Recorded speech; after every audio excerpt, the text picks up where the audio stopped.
So, you know when an anime character starts doing an enchantment type of attack? For example, think Lena Inverse from Slayers, or basically whenever any Bleach character does their Hado attack, but with the incantation, that really long like monologue that they do before they actually fire the attack. Darkness beyond twilight, crimson beyond blood that flows. The power you and I possess! The original!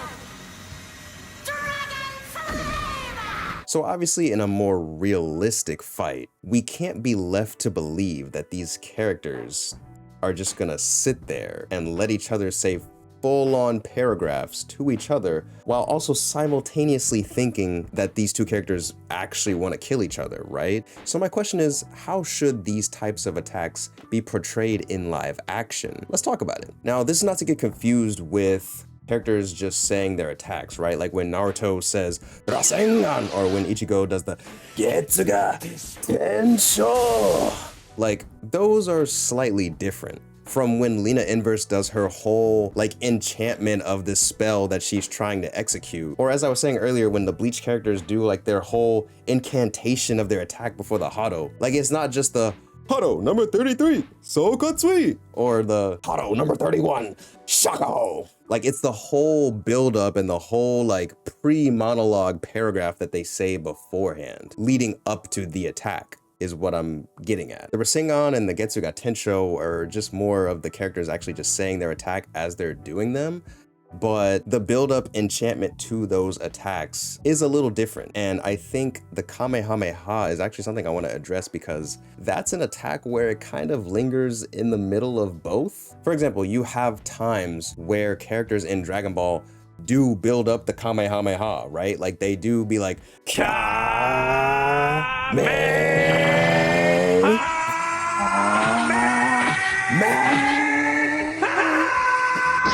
like, you know. But then there's other times, more so in the video games, where they just say Kamehameha like really fast. And I think that's to make up for the fact that they're not, you know, being dragged out, or they're not necessarily being aired on TV where they need this buildup or anything. You're kind of playing the video game and it's a very fast-paced setting, so you need them to act accordingly, right? I think Toei Animation and Dragon Ball, with a lot of their moves, really played on, you know, the suspense of time in a lot of instances, right? The most infamous being, you know, the 5 minutes before the world blows up, but then it's like, you know, a good amount of episodes until it actually happens. Either way, a Kamehameha is like kind of a weird example because there is a little bit of buildup within the move being said sometimes, but it is still the character just saying his attack, right? So I think this is probably just because of the fact of the time that Dragon Ball Z was made, and anime and animation at that time was a little bit slower paced. But in my opinion, I think both the act of building up the saying to the attack and just saying the attack as you're doing it can be appreciated and are both really awesome. However, I would just argue that build up where, you know, the Kamehameha builds up before actually releasing it,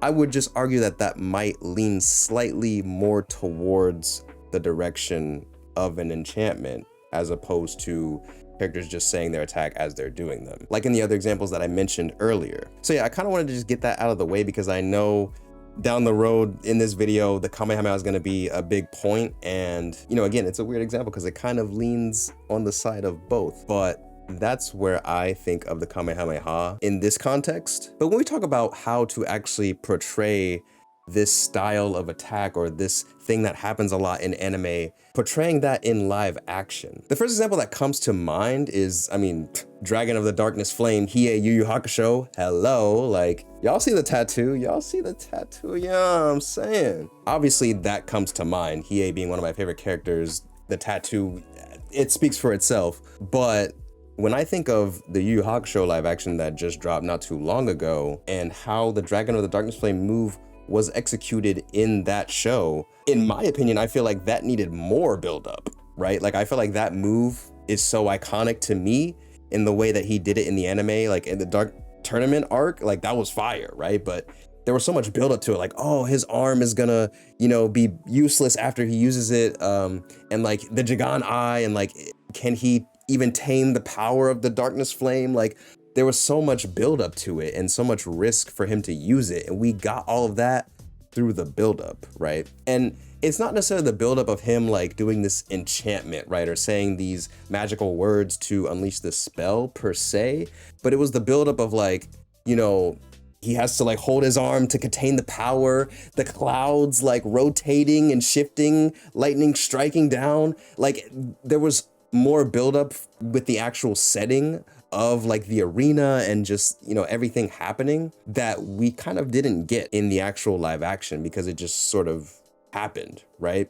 And I get it, you know, they didn't necessarily have a crazy budget to work with, but that's just one thing that, you know, it did make me lose appreciation for that move when I think back on it. And that sucks because that's one of my favorite moves to see like happen in fiction, in anime, shonen. Like that's one of the coolest moves I ever seen, that, you know what I mean? And when we see it in live action, it actually was a little bit underwhelming, and I feel like it didn't have to be, but budgeting reasons, you know, story writing reasons, they made it that way. And it's unfortunate, but this is why we're here. This is why we're talking about it, talking about how I would actually like to see the move happen if they ever get a chance to do it again. The thing is with these type of moves is that the buildup is important, whether it's the actual act of like, oh, saying all these magical words, and maybe that comes off a little corny.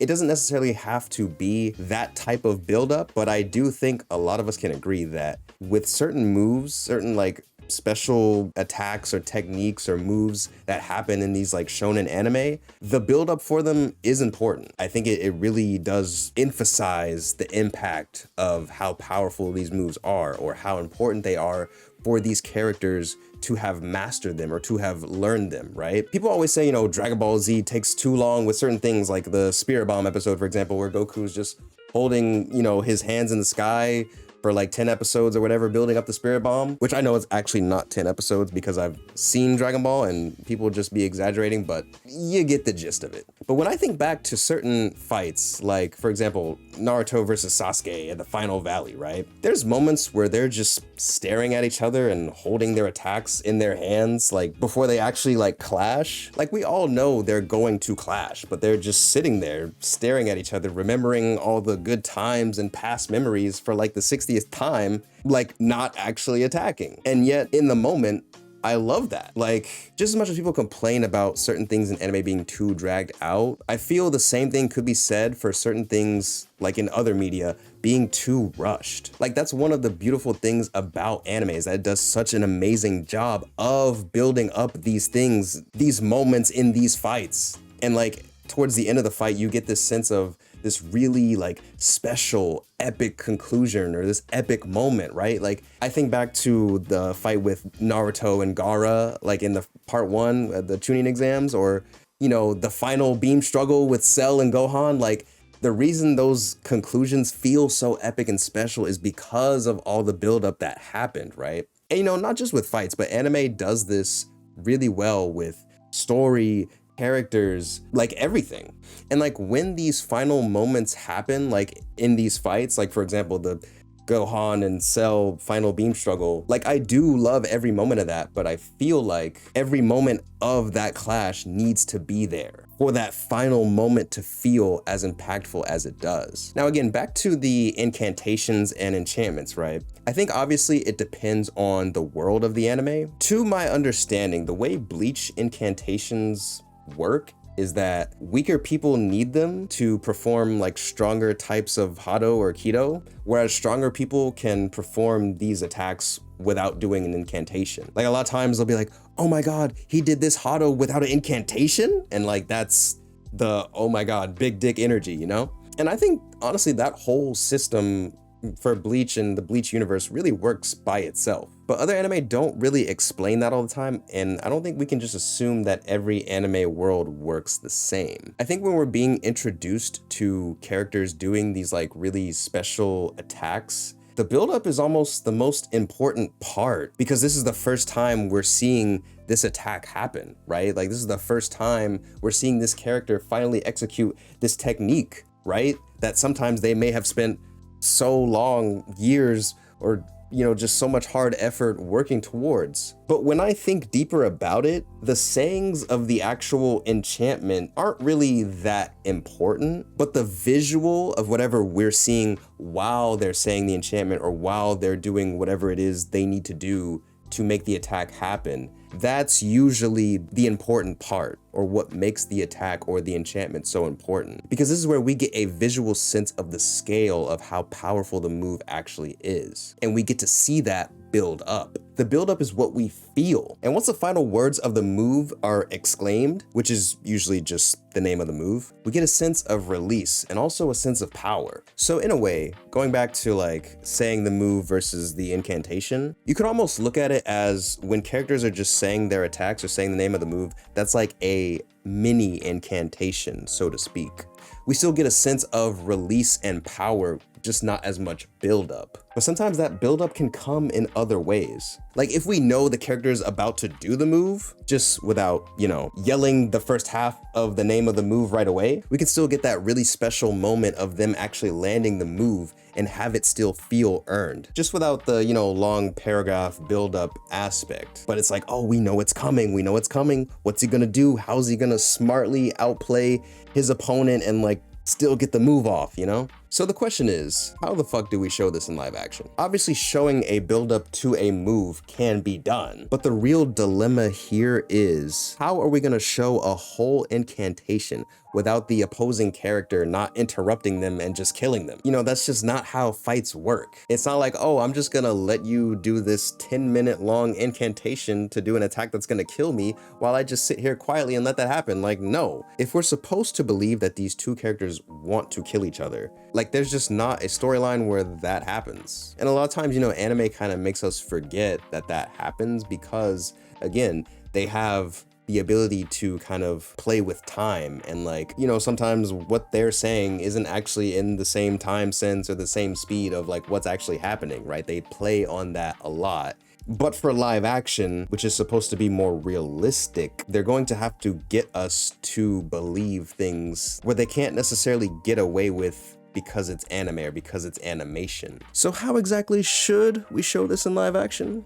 Well, before I answer that, you might as well like the video and subscribe because, you're already here. You already made it this far. Like, come on, show your boy some love. Hey, your boy, I'm really out here trying to put a lot more work into my videos, so it would mean a lot, and I would greatly appreciate it if you guys showed some love on it and, like I said, subscribe, leave a comment below, show your friends, all that good stuff. All right, I guess I've kept y'all waiting long enough. I don't really think the answer is all of that revolutionary or something that hasn't been done before. It's just something that I kind of want to, talk about and be like, hey, this is how I would do it or how I would show it in live action. Do you guys agree? Do you think that's a good way to show that? And if we all can kind of find an understanding to that, then I think it's a good thing to be like, oh, well, now we can look at this anime live action and be like, yeah, maybe they should have done this. Or like whenever, the Naruto live action comes out or the My Hero Academia live action comes out, we can see if they actually used the techniques that we talked about in this video. And if they didn't, maybe they should have in this instance. And like, here's why, basically trying to start a discussion, right? But the actual way that I would probably do it is if I really wanted to like keep the saying, right? Keep the whole incantation of, whatever attack the character is saying. Like if the incantation I thought was like really cool and I wanted to keep it like in the script, I would probably just do slow motion and have the character do the saying, but make it like an inner monologue type of thing where, add some reverb to the voice, have them not actually speak the saying like verbally, but again, they're saying it in their head. And that way, we can still see like a visual sense of them in the fight, but they're doing the incantation or the enchantment in their head so that we're not left here to believe that, whoever they're fighting, the enemy, is just letting them get away with it, right? But they're still able to do the incantation and we're still getting that visual sense of the buildup of the move, right? Like we know something big is coming. I think it keeps all of the important elements there and still keeps you in this suspense of disbelief. Otherwise you could just remove the saying and keep the visual buildup, right? Like fans of the show might know that like the move is coming and then they do it, but there's just no actual like saying in their head or saying verbally. They just kind of like, all right, we know he's gonna do it, we know he's gonna do it. And then, you know, he does the Rasengan. It's like, oh, like, yo. I mean, that could still work, I guess. But I do feel like it would definitely lean more towards the side of like, okay, this is more realistic than, you know, the buildup of saying the attack or saying like a full-on enchantment or whatever. But I think for certain things, like, you know, hear me out. This isn't like an attack, but think of Sailor Moon's transformation, right? Like the saying that she says whenever she has her whole like magical schoolgirl, you know, transformation, right? Like I feel like certain things like that are important to keep in anime because they are like somewhat the tradition, you know, like they are kind of like, in a way, they're kind of a trope, but at the same time, like seeing that same transformation scene with that same saying that she always says, it's like why we loved it. You know, it's part of the thing that defines the magical girl transformation genre, right? Like that's part of what makes that. So taking that out, right? Or like taking away that whole scene and just having her transform without the buildup, right? Like it's not, you're kind of losing a little bit of the integrity of like what made it so iconic in the first place. So certain things like that I would try my best to keep, and that's where I would, again, if I would really try to keep it, I would just turn it into an inner monologue type of thing. But if the move itself wasn't as important, like the build-up aspect of it or like the incantation enchantment aspect to it, I mean, if you could just remove it, like it, you know, it is what it is. And I think honestly, if it's not the first time we're seeing the move, or, you know, if it's like a really fast-paced fight, then yeah, like I would probably remove the enchantment part of it if we've already seen that enchantment, right? Like if it's okay, now we're seeing the move happen again and again, like I would definitely wouldn't have the enchantment happen every time unless it's just that type of move. Again, like I said, it really depends on the anime itself. It depends on, you know, how the world works, and if we have gotten the explanation of how the world works, you know, a lot of factors that come into play. But that's like ultimately how I would handle the situation as a filmmaker that is very passionate about anime. I'm really curious what you guys think and how you guys would handle it. So definitely let me know in the comments below, because hey, you know, we got to figure this out together. I mean, that is kind of the whole point of this channel, is to talk about anime and live action, how we can do things better, how we can progress seeing our favorite anime on the big screen. So if you guys did like this video, please leave a like down below, as well as a comment with, you know, how you would handle it, and also, you know, just your thoughts on anything I had to say. And yeah, while you're here, you might as well subscribe to the channel to support your boy, you know what I'm saying? But yeah, that's gonna be it for this one, guys. Thank y'all so much for watching. I really appreciate it, and I'll see y'all in the next video.